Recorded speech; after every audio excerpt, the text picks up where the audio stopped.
जय श्री कृष्णा। राधे राधे। आप सभी का हमारे चैनल गोयल अनीशा क्रिएशन पर हार्दिक स्वागत है। आज से आप हमारे चैनल पर प्रतिदिन माघ महात्म्य की कथाएं सुनेंगे।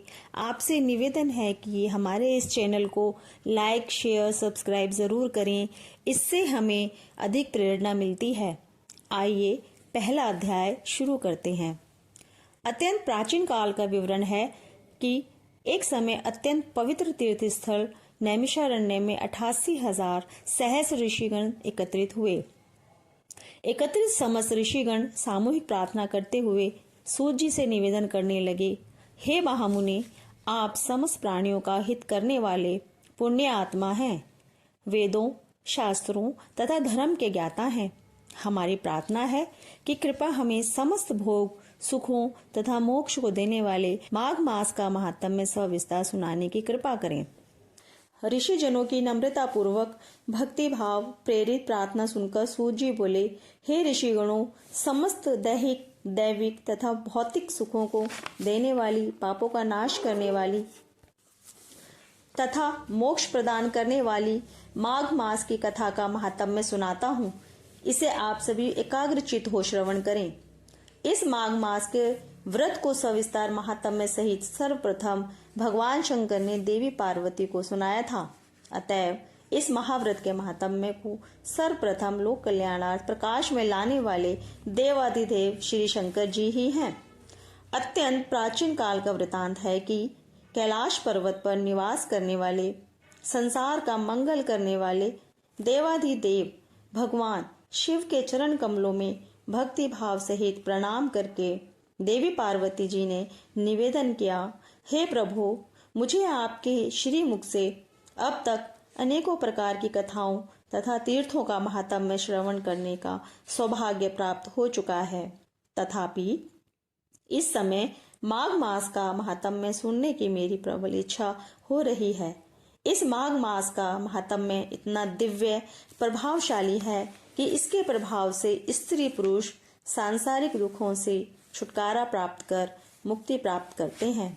कृपया इस माघ मास के व्रत का महात्म्य वर्णन सहित स्पष्ट करें कि इस व्रत का सर्वप्रथम किसने पालन किया था, इस व्रत का विधि विधान क्या है तथा आराध्य कौन देवता है।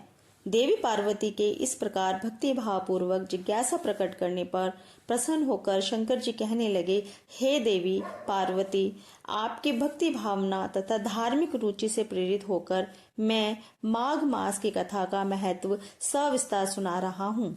इस कथा के श्रवण मात्र से ही मनुष्य के मनसा वाचा कर्मणा किए गए समस्त पापों का नाश हो जाता है तथा नश्वर शरीर के त्यागोपरांत विष्णु लोक की प्राप्ति होती है।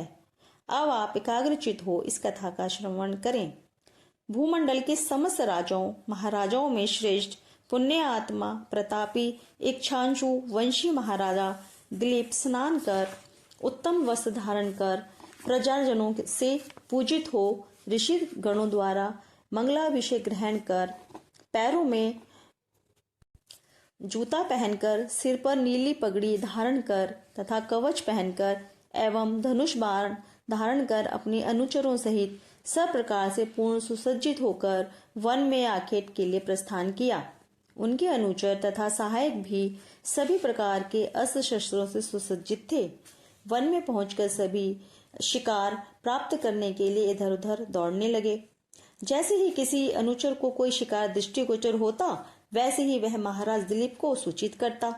इस प्रकार राजा और उनके अनुचर तथा सहायक शिकार के लिए वन का मंथन करने लगे। राजा ने अनेकों मृगों तथा जंगली सुअर इत्यादि का शिकार भी किया। इस समय सभी उत्साहित होकर अपने अपने अश्वों पर आरूढ़ पूरे वन में फैल गए थे तथा शिकार में मदमत हो विचरण कर रहे थे। राजा तथा उसके विशाल अनुचर समूह द्वारा की गई भागदौड़ से जंगल की शांति भंग हो चुकी थी। सभी पशु पक्षी हिंसक अहिंसक का भेदभाव भुलाकर भयत्रस्त हो प्राण रक्षा के लिए भाग रहे थे। राजा और उसके अनुचर को मृग आनंद में पूर्ण मदमत ही हो रहे थे। हिरणों के झुंड घबराए हुए भागे जा रहे थे। मृग शावक भी भयत्रस्त हो भाग रहे थे। सियार अपनी मांदों से निकलकर चिल्लाने लगे थे। उल्लू अपने कोठरों से दिन में ही निकलकर कर्कश ध्वनि में बोलने लगे थे। संपूर्ण वन में भय और भागदौड़ छा गई थी। वन में यह अशांति और अव्यवस्था राजा और उसके अनुचरों की भागदौड़ से उत्पन्न हुई थी। कहीं कहीं सिंहों के पदचिन्ह भी दृष्टिगोचर हो रहे थे। वन में भीषण वायु प्रकोप उत्पन्न होकर दावाग्नि भी फैल गई थी।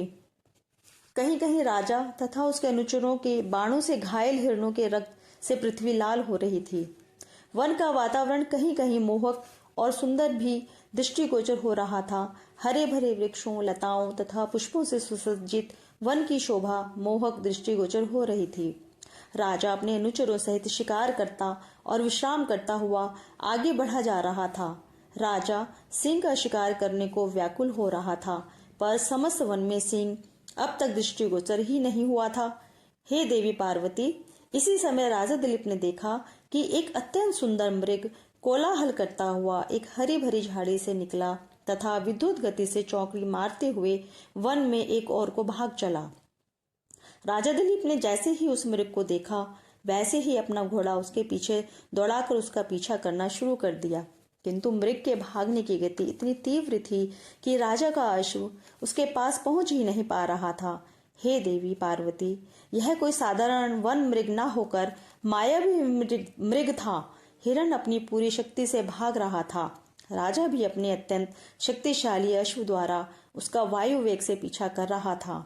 कभी वह मायावी मृग वायु वेग से उड़ता प्रतीत होता और कभी लंबी लंबी छलांगे और कुलांचे भरता हुआ वन में अदृश्य हो जाता।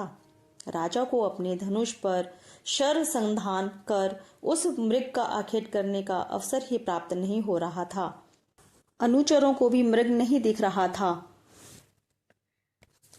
पता नहीं वह कहाँ अदृश्य हो गया था। सबको बड़ा आश्चर्य हो रहा था। इसी समय थके हुए राजा को प्यास का अनुभव हुआ। वह और उसके सहायक अनुचर प्यास से व्याकुल हो किसी जलाशय की तलाश में इधर उधर भटकने लगे। हे देवी पार्वती, इसी समय प्यास से व्याकुल राजा और उसके अनुचरों ने एक अत्यंत सुंदर रमणीक जलाशय देखा। इस सरोवर का जल अत्यंत स्वच्छ, निर्मल तथा पारदर्शी था। जल में मछलियां विहार कर रही थीं। इस जलाशय के सुंदर और निर्मल जल को देखकर ही राजा का मन प्रसन्न हो गया था। वह अपनी सारी थकान भूल गया था। सरोवर को देखकर राजा का मन उसी प्रकार प्रसन्न हो गया जिस प्रकार मेघों को देखकर चातक की व्याकुलता समाप्त हो जाती है। राजा और उसके अनुचर वहां विश्राम करने लगे। थोड़ी देर में थकावट दूर होने पर सबने सरोवर के जल में स्नान किया। तत्पश्चात भोजन किया। भोजन के बाद राजा अपने अनुचरों सहित सरोवर के वृक्षों की छाया में विश्राम करने लगे। सभी अपने अपने वस्त्र बिछाकर निद्रामग्न हो गए। संध्या काल में सूर्यास्त बेला में जब सब निद्रा मुक्त हुए तो सभी राजा के सामने हाथ जोड़कर खड़े हो गए और बोले, महाराज, अब हमारे लिए क्या आज्ञा है? तब राजा ने अपने अनुचरों को वहीं वृक्ष की छाया में विश्राम करने की आज्ञा दी। तब सब फिर प्रकाश व्यवस्था कर रात्रि भोजन कर अपने अपने वस्त्र बिछाकर सोने की तैयारी करने लगे। विश्राम करने के पूर्व राजा के अनुचरों ने सरोवर के तट को वन जीव पकड़ने के विचार से चारों ओर से जाल से ढक दिया। ऐसा करके राजा के अनुचर राजा सहित अपने अपने वस्त्रों पर लेटकर विश्राम करने लगे। यहाँ तक कथा कहकर भगवान शंकर पार्वती जी से बोले, हे देवी, मनुष्य कितना अज्ञानी, स्वार्थी और हिंसक है कि इस छोटे से जीवन में वह लोभ, मोह और पाप के वशीभूत होकर हिंसक से हिंसक तथा नीच कर्म करने में संकोच नहीं करता है। मनुष्यों के ऐसे निंदनीय कर्मों को देखकर वही वितृष्णा होती है। पता नहीं क्यों यह अज्ञानी मनुष्य वनों में विचरण करने वाले इन निर्दोष पशु पक्षियों तथा जलचरों की हत्या करता है। ये निर्दोष अहिंसक प्राणी तो मनुष्य की सेवा उसके परिवार और स्त्री पुत्रों से बढ़कर निस्वार्थ भाव से करते हैं। इनकी हत्या तो घोर पाप है। इनकी किसी भी स्वार्थवश हत्या करने वाले के दान, यज्ञ, तप इत्यादि व्यर्थ हैं। उसे स्वर्ग सुख की प्राप्ति असंभव है। हे देवी पार्वती, इस संसार में अहिंसा से बढ़कर कोई धर्म नहीं है और हिंसा से बड़ा कोई पाप नहीं है। अतः सुखी जीवन की कामना करने वालों को हिंसा से रहित होकर अहिंसा का पालन करना चाहिए। प्रेम और अहिंसा मानव धर्म है। रात्रि में सरोवर के किनारे राजा दिलीप का शिकारी दल, सेवक, अनुचर इत्यादि विश्राम कर रहे थे। दिन में अधिक विश्राम के कारण अनेकों को नींद नहीं आ रही थी। कुछ तो सतर्क होकर केवल शैया पर पड़े थे। तभी अर्धरात्रि के समय जंगली शुकरों का एक बड़ा सा दल उस सरोवर पर आया। शुकरों ने जल में घुसकर जल पिया और फिर सरोवर के कमलों को जी भरकर खाया। सरोवर के जल और कमलों से शुकर दल अपनी भूख और प्यास शांत कर संतुष्ट होकर लौटने लगा। तभी उस पर राजा के शिकारी दल तथा सैनिकों ने अचानक तलवार, भाला तथा बाणों से भयंकर आक्रमण कर दिया। अनेकों शुकर मारे गए। इससे राजा के अनुचरों, शिकारियों तथा सैनिकों में प्रसन्नता की लहर दौड़ गई।